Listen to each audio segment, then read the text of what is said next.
Okay, now I want to talk about literary context.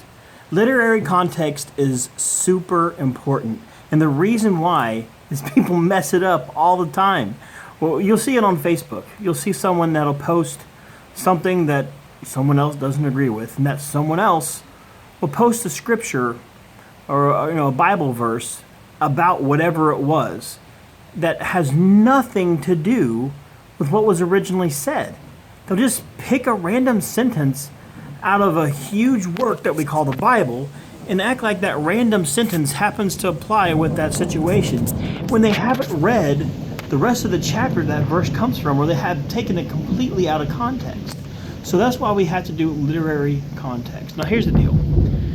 When you're looking at a passage of Scripture, as a matter of fact, when you're looking at a word within a passage of Scripture, you look at the original Greek or Hebrew of that word, right? And you might take some keywords from that Scripture and look at those keywords in Greek and Hebrew and see what they are and see which language it was actually originally written in. And then what you'll do is take those words and apply them into the sentence into the verse. And you'll take that verse and you'll look at how that verse applies to the point that's being made. Like when you read Paul goes on these long run-on sentences and run-on ideas, right? He says this because of this, because of this, because of this, because of this. And next thing you know, you forget what the original topic was and you're applying a because of when it doesn't fit what you're trying to talk about. So what we want to do is find out the point. And when we're reading Scripture, the point is the point. The subpoint sometimes isn't the point, if you know what I'm saying. So we have to look at the sentence and see how it fits within the point. And then that point fits into more of a theme, right? There are themes in Scripture, and there are themes in different letters and books that different authors write.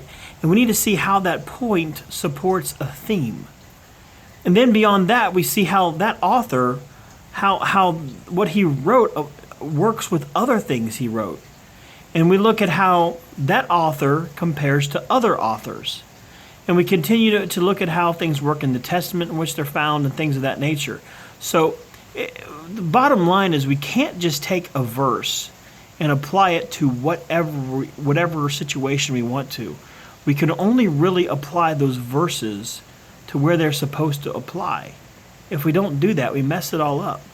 So my challenge to you is while you're reading the Bible, look at the point. Look at things within literary context. Look at the verses before, look at the verses after, and see how that verse applies within its text. And if you don't do that, you really misread the Bible. That's all I got for now.